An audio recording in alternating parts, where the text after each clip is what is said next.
All right, now we're going to learn a sicha from the Rebbe, Lubavitcher Rebbe, about Yutet Kislev. Yutet Kislev was the date that the first Rebbe of Chabad was released from prison. It was in the year 1799,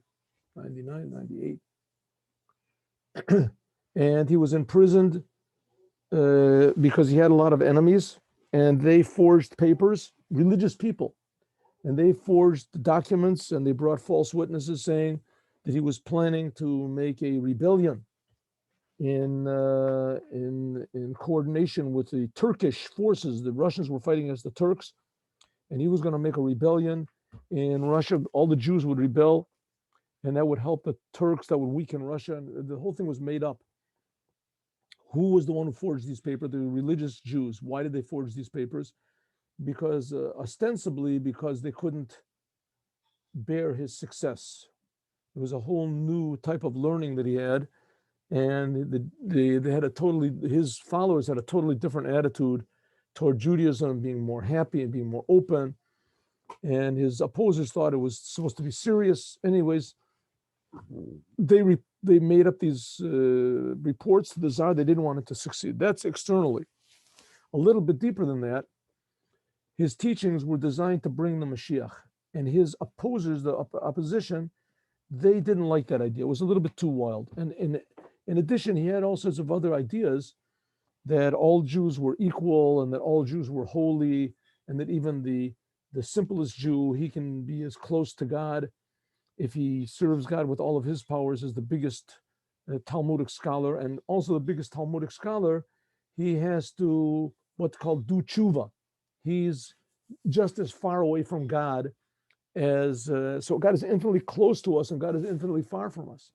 So therefore, everybody always has to be striving to get closer to God, even the highest Talmudic scholar. And they didn't like these ideas. These ideas were like too sort of out of the box for them. But there's even a deeper reason. And the deeper reason is because the Alter Rebbe himself didn't know what the reason was. When he was sitting in prison, he was sitting in prison, and there came to visit him his two teachers. One was the Maggid of Mezrich. He was his direct teacher. And then there was the Baal Shem Tov, who began the whole Hasidic movement, who actually didn't really teach him, but he was the teacher of the Maggid of Mezrich. They came to visit him. The only unusual thing was that they weren't alive at the time. They were both not, they came from, I don't know where they came from, but in any case, came in their bodies in this, and he asked them, why am I sitting in prison? And they said, because you're spreading out these ideas of Hasidut, too many secrets of the Torah, you're spreading them out too much. And there's a big opposition in heaven for this, because God created the world that the world should be, that he should be concealed, and you're trying to reveal him. And so he said, well, maybe I should stop. And they said, don't stop. If you already started, as do it even more. And sure enough, that's what he did. After he got out of, miraculously, Yutet Kislev, he got out. So he had a whole different style of teaching and much greater length and much more explanation. And that's what we celebrate. That was like the birth of Chabad Hasidut, and the purpose of Chabad Hasidut is to bring the Mashiach. That's the whole purpose, and that's the purpose of the world. Mashiach will come, and every human being will realize his own personality, her own personality.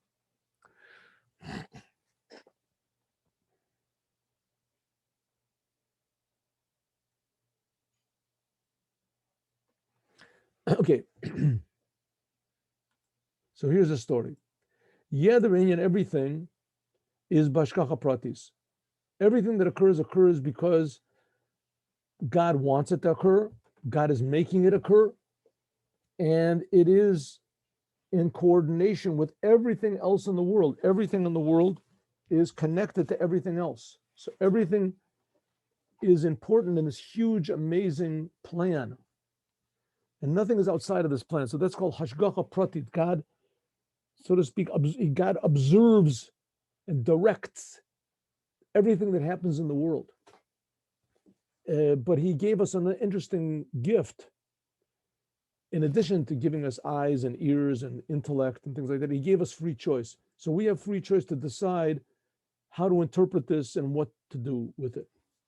So that's why we have a Rebbe, to help us interpret everything that happens in the world. Says the Rebbe, everything that happens is with hashgacha pratit, is with individual direction.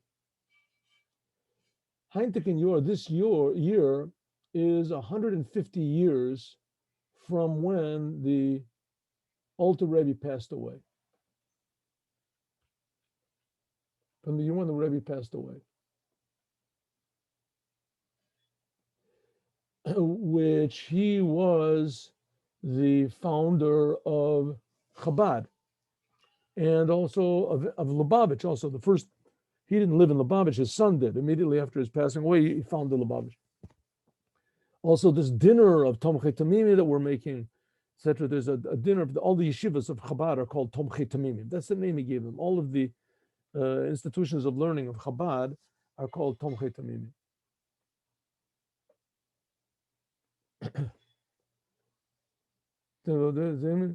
So now is not this. Now we're they were, all of them were founded essentially on this day, Chav Dalet Teves, when the Rebbe, first Rebbe, passed away. So for sure there must be something very, very important from this day that we can learn.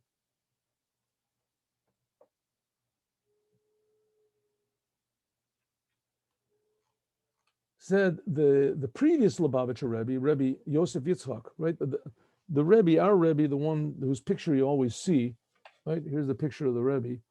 As he, let's see, put this. Can we put this up here? How to put this up? You've seen this picture probably hundreds of times, but anyway, can't find out how to do it. But anyway, the Rebbe, he was the seventh Rebbe of Chabad. The sixth Rebbe of Chabad was the father-in-law of the Rebbe. Father-in-law. He was called the father. The Shver means the father-in-law, which he had.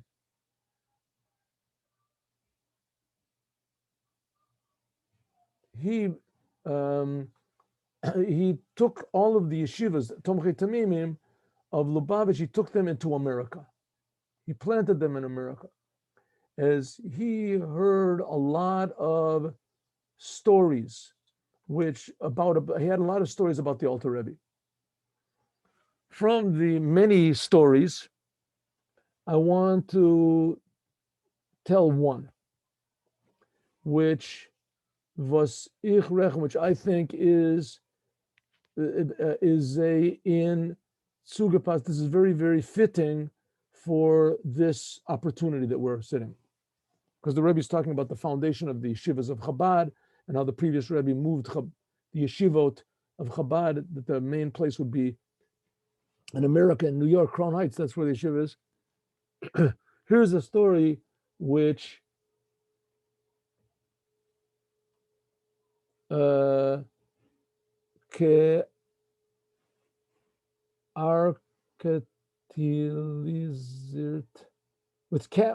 which characterizes and gives a whole look at what exactly is Chabad and Lubavitch. This is a characteristic story. This was the time when the middle Rebbe, the second Rebbe of Chabad, the son of the first Rebbe, which eventually he became the second Rebbe of Chabad after the Alter Rebbe passed away, as he was living in the same building as his father was, same house. The middle Rebbe, he had children, and among these children, there was a very small child, a baby. The Alter Rebbe, he lived on the second floor. When the middle Rebbe, who Eufen Unterster, he was on the ground floor of this house. One time, then the middle Rebbe was sitting and learning in the middle of the night, as this small child is a kind, schlafendig, gefallen when he was asleep, but he happened to fall out of his crib. Sometimes it happens with a child. And the middle Rebbe, either his wife was deep asleep and didn't hear. But in any case, the child started to cry. The middle Rebbe was so deep in his learning that he did not hear his own child cry in the next room. The Alter Rebbe, who was on the second floor, he wasn't even on the same floor, so there was a whole floor separating between them.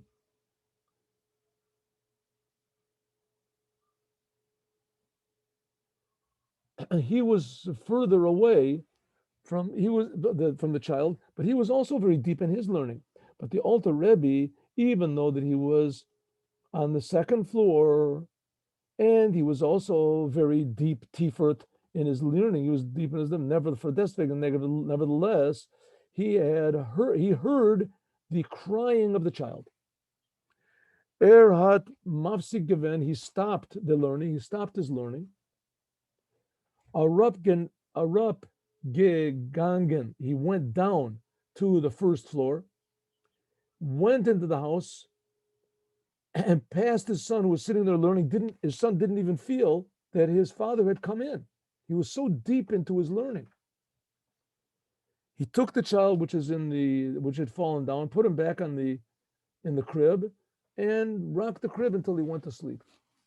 Afterwards, the Alter Rebbe, the first Rebbe, he how do you say, got the attention of his son, the middle Rebbe. And he saw, he reprimanded him. You didn't hear your child crying? And he said, no matter how much a person is deep in learning Torah, and no matter how he is, this is not the way to be. Is nit kein derech. This is not proper. That's the story.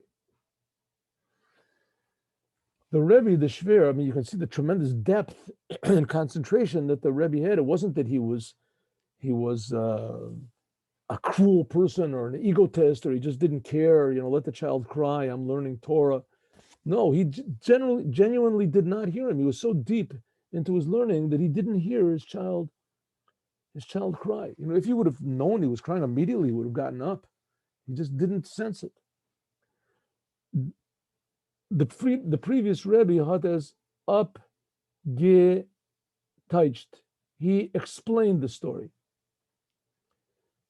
that wie vertieft man soll sein, no matter how deep a person is in learning or davening or praying or in doing good things for other people, doing good things, as darf man b'shas meise der Herren wie a jüdische Kind weint.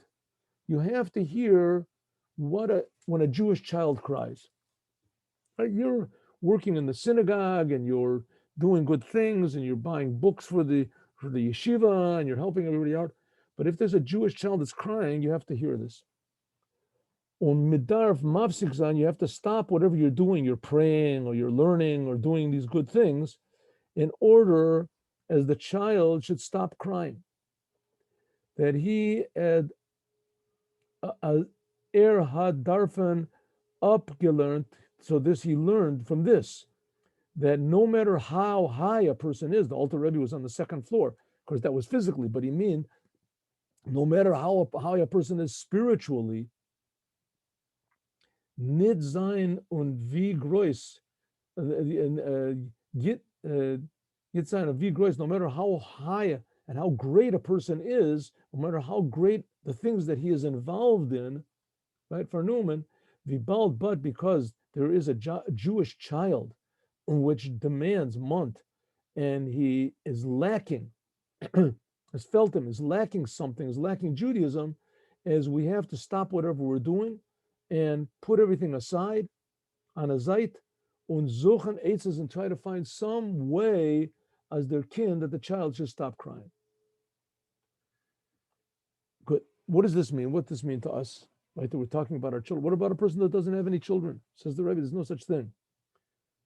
Every single Jew has children. We're responsible for one another. And if let's learn. What can we learn from this? Is a special in unser Zeit, in our time and in our service. in the last year in the last years in America, sich a starke Aufwachung, a tremendous weakening. I think this is what, right? Aufwachung. Bei Yidden Bechlal und bei Yiddische Jung befragt. Jewish people have become very weak in their Judaism, and especially by young people. Men hat eingeheben suchen, auf angeheben suchen Yiddishkeit. I'm sorry, made a mistake. Aufwachen, waking and awakening. There is a great awakening by Jews in general. Let's just see when this was said. If this was said, just one moment. Yeah, no. Excuse me, one more.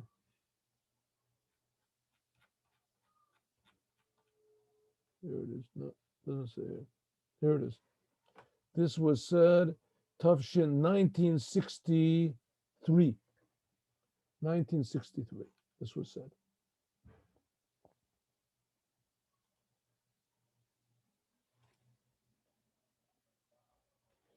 So the Rebbe said, we can learn there's been a tremendous awakening for Judaism.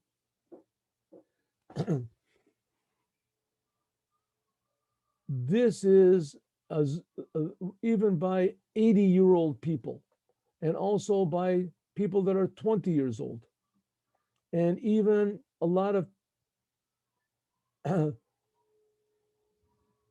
und noch in a viel größer Maß wie 13 Jahre und English, even more by children that are 13 years old, and even small children.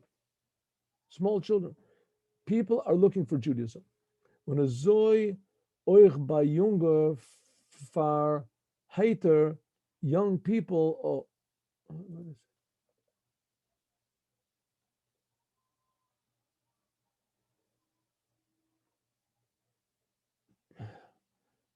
Verfalken, welche haben Kinder, was seinen alt 4 oder 5 Jahr. Also people that have 4-year-old, 5-year-old children even, they're lacking Judaism and they need Judaism.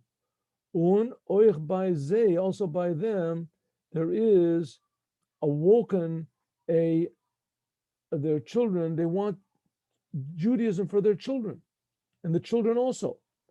Euch Philemon, but Fieldman, we can feel. Men is zu ge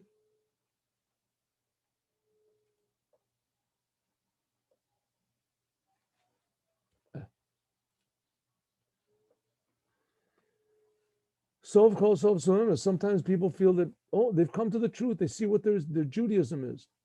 But as men will haben richtige Yiddishkeit, that they want to have true Judaism. Not a not a watered down or Judaism with all these concessions, which therefore they want starker der Verlang. Therefore, they have a greater desire that we should give them or their children a teaching, education, which will bring them to totally to a living Torah, to feel the Torah in a living way, which this brings the true living in general in day-to-day life. But this is what we can learn from this story. Namely what? In was Eden sollen nid sein vernommen. It makes no difference what Jews, religious Jews, are involved in. Was sicher is mehr der doch vernommen mit gute Sachen, which undoubtedly us Hasidic Chabad are occupied in really good things, und wichtig and important things. Let's see, on him, whether it is matters of making a living to support your family, yourself, or other good things. But when it comes to the question from Jewish children, a fraga, the Jewish children, which Vanen, they're crying and they're longing for Judaism, a Jewish education, and the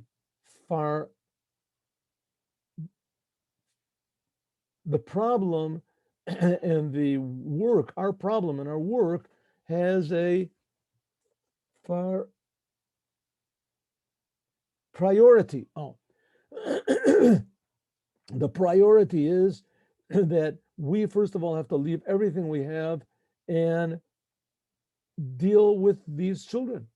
They're crying. We have to deal with them. Men darf machen the größere Einstarkungen. We have to make the greatest efforts from giving to giving them the opportunity, Meglichkeit, to the mostos, and also giving the opportunity to all the institutions and the yeshivas and the chadarim, which teach Jewish children with a proper Jewish education, that they should take the maximum amount of children that they can. Was is nor meglich, as much as is possible, oif zu nehmen, to take. Was later itztiker, itzter is their matzah, because unfortunately now is the situation that a lot of children are remaining in the street. Mitzad them, because of the fact that the yeshivas don't have the means to open in nachkitos, to open more classes, or to open or to hire more rosh yeshivas. So therefore, unfortunately, there is some people, some houses was the kinder, which the children feeling garnit as a felon epis. There's even some houses where the children don't even feel that they're lacking anything. The Reber, and therefore, vain and zaynit, they don't even cry. They fall off the crib and they're comfortable on the ground. Like they're not even crying. It's dangerous on the ground. It's cold there. So die Kinder, for these children, is the Pflicht, our obligation, our responsibility and job.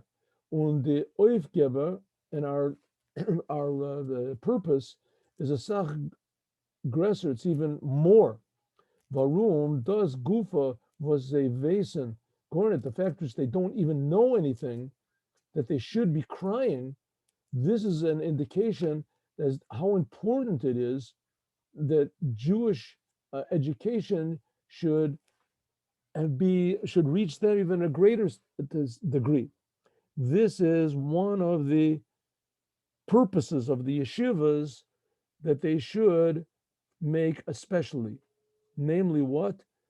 Oif nemen, Talmidim, take pupils from such places as keine Begrenzung, that there shouldn't be any limitations, without any limitations, without any limitations, without any difference, whether the child comes from a house or a place which knows at least a little bit about Judaism and feels that they're lacking, or from such a place where they don't know anything about Judaism whatsoever. They don't even know that they're lacking anything.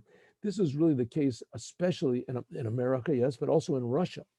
But this was a little bit earlier for Russia. Russia was going to be another almost 30 years until they opened up their gates. But in America, there were a lot of children in America that they didn't know anything about Judaism at all. You know, in the place where I grew up, I mean, my family, at least, they kept, we had Passover Seder. We used to do a Passover Seder. We didn't we had some separation between milk and meat. I mean, except for that, there was no other Judaism, but at least we knew something. There were the other children that didn't know anything. And there were other places where the children were much, much, much further than I was. I went to university. There were Jews that had absolutely no idea what it meant. Amazingly, they knew that they were Jewish. And somehow or other, they were even proud that they were Jewish. And they didn't do anything whatsoever at all. They didn't even know what to do about Jews. They didn't know what it was. They're really quite miraculous. That's the way it's been for thousands of years. The Jews kept Judaism for no apparent reason. It's just something above understanding. Und geben jeder from we have to try to give them education, a Jewish education. It's not just good enough that a Jew is good. It's a wonderful thing. A Jew is a good Jew in his heart, and a Jew has a Jewish identification, a Jewish identity. That's wonderful. That's a really good thing.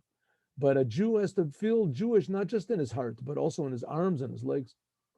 Was das is, which this will be, was das wird sie führen auf den Weg from sein glücklicher, wenn sein glücklich sehr ganzen Leben. Then this will put them in a way that is a successful way and a happy way for the whole rest of their life, whether physically or spiritually. In other words, that a Jew should know his true identity and that he should serve the creator of the universe all the time, because he's creating the universe through Torah and mitzvahs. But that all depends on us to educate children. When a child is fallen from the crib, we have to stop whatever we're doing and wake him up. Good. That ends today's message. Thank you very much for coming. God bless you, and see you on Sunday, 8:15 in the morning. Shalom.